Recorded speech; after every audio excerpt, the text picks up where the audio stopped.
મારું નામ હેતલ છે અને હું મારા પતિની બીજી પત્ની હતી. મારા પતિ એક નાની કંપનીમાં જોબ કરતા હતા અને મારા સસરા રિટાયર્ડ ઓફિસર હતા. મારી સાસુનું અવસાન થયાને 3 વર્ષ થઈ ગયા હતા અને અમે રોજ સાંજે સાથે બેસીને જમતા હતા. કેમ કે મારા પતિ થોડાક ધાર્મિક હતા. તેઓ માનતા હતા કે સાથે બેસીને જમવાથી ઘરમાં સુખ, શાંતિ અને સમૃદ્ધિનું આગમન થાય છે. પણ હું તો આવા નિયમો અને વધુ માન ના આપતી હતી. મારે બધાની સાથે રહેવું પડ્યું ને અમારા ઘરમાં એક વખત હવન કરવામાં આવ્યો હતો. એટલે મહેમાનો ઘણા આવ્યા હતા અને મારા પતિને ઉપરના ટેરેસમાં રૂમનો હવનનો સામાન લેવા મોકલીને હું પગથિયાં ચડતી હતી એટલે મારો પગ થોડો ખસ્યો. ત્યાં મારા સસરાએ મને પકડી અને સીધી મારા બગીચા ઉપર હાથ નાખ્યો. એટલે મેં તેમને સામે જોયું તો તે બોલ્યા, "અરે બહુ જરા સાચવીને જોજો, હમણાં પડી ન જાઓ." પછી મને ખબર પડી અને તેનો હાથ ઊંચો કર્યો અને તરત જ હાથ મારા બગીચા ઉપરથી હટાવી નાખ્યો. કહ્યું, "બેટા સોરી, તમે બચાવવા માટે પકડી લીધું હતું." પછી હું હવનનો સામાન લઈને નીચે ગઈ. હવનની તૈયારી થઈ ગઈ હતી અને હવન ચાલુ થઈ ગયો અને હું હવનમાં બેસવા માટે આસાન તો ઉપરથી બોલાવી લીધી એટલે હું પાછી લેવા ભાગી. મારા સસરા મારા રૂમમાં હતા. હું સંતાઈને તેમને જોવાની કોશિશ કરતી હતી. તે મારો ફોટો તેમને હાથમાં લઈ કામ કરતા હતા. એક હાથથી રમત રમી રહ્યા હતા અને હું સમજી ના શકી કે મારા સસરા આટલી ઉંમરે આવો અને આવી પણ મારી સાથે. અમે ત્યારબાદ હું તરત જ સમજી ગઈ કે મારા પતિનું પહેલું બૈરું કેમ ભાગી ગયું હતું.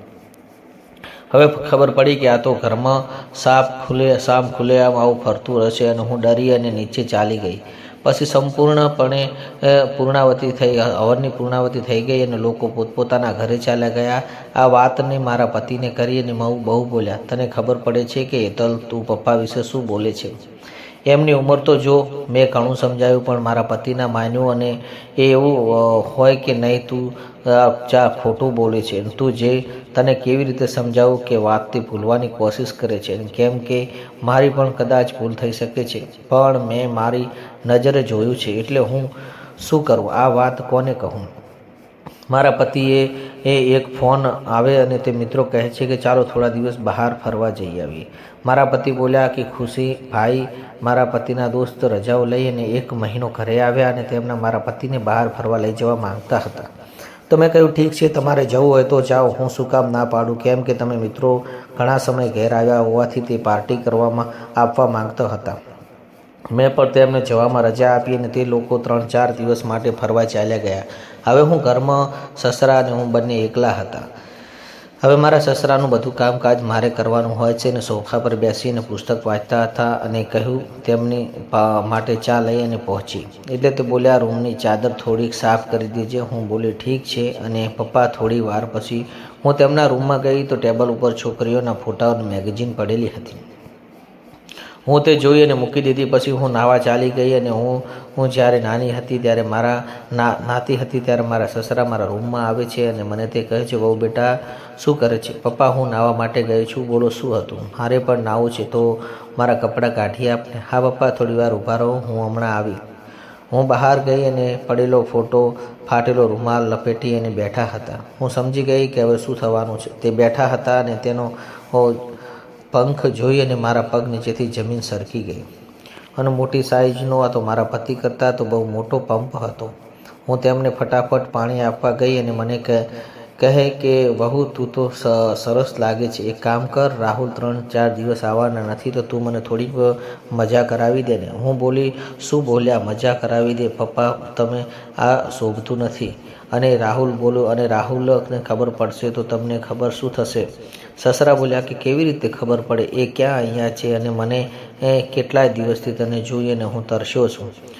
મારે દૂધ પીવું છે બસ. એક વખતે હું ભાગી અને મારા સસરામાં સંતાઈ ગઈ. 2 દિવસ મારા સસરા સામે ના આવી અને જો રાત્રે મને તેમના ફાટેલા રૂમાલ અને તેમનો પંપ મને વારંવાર દેખાતો હતો. હું વિચારતી હતી કે મને કેમ આવું દેખાય છે? કદાચ હું તેમના પંપની દીવાની તો થવાની નથી લાગતી ને?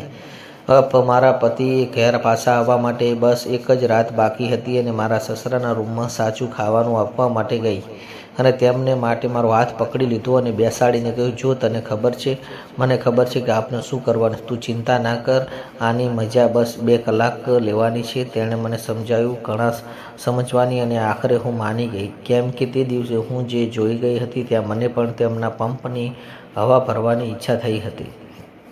પછી તેમણે મારા બગીચા ઉપર હાથ ફેરવવા લાગ્યા અને હું પણ હવા ભરાવા તૈયાર થવા લાગી. પછી મને પછી એકબીજાને સપોર્ટ કરતા તેમાં મારા સસરા બોલ્યા, વહુ એક વાત કહો, સાચું બોલું ખરું કે એટલે રાહુલ કેટલી વખત ખેંચી લ્યો છો? હું બોલી, એક જ વખત, કારણ કે તે થાકી જાય છે અને આવે છે અને મને કહે છે કે આજે એટલું જ. પછી મારા સસરા મને પેગ બનાવવાનું કહે અને મને પછી આવડતું નથી. મારા સસરાએ મને કહ્યું કે કેમ રાહુલ પેગ મારતો નથી? હું બોલી, આ તો એમ જ મારી સાથે મસ્તી કરે છે. પછી મારા સસરા મને કહે છે, લગ્ન પહેલાં તારે કોઈ બોયફ્રેન્ડ હતો તો સાચું બોલજે. મેં કહ્યું, હા હતો.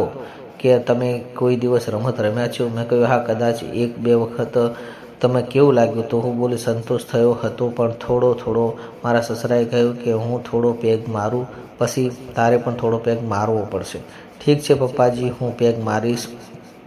ને હું બોલી, હા તમે બે કેટલા લગાવ્યા? અને હું અને 1 વાગ્યા સુધી. તો આજે આપણે પણ 1 વાગ્યા સુધી જાગશું. અને કહે છે કે હું જવાન હતો તો તારી સાથે લગ્ન કરી લેત. હું પણ હવે શું કરી શકું? પપ્પાજી, તમે મને આજે વધુ હવા આપજો. આજે એવું મને લાગે છે કે તમે કેવી રીતે કહો છો અને જુવાન લાગો છો. એમ કહી હું નીચે માથું ઘાલી દીધું અને તેમણે મને કહ્યું, તો હું તારી સાથે શું કરી શકું? મેં કહ્યું, તમારે જે કરવું હોય તે કરો, હું તમને સાથ સહકાર આપીશ. પછી મારા સસરા સાથે 15 મિનિટ સુધી મેચ રમી અને પછી આઉટ થઈ અને મને મારા રૂમમાં મૂકવા આવ્યા અને મને કહેવા લાગ્યા, હું તારા જેવી વહુનો નિરાશ કેવી રીતે કરી શકું?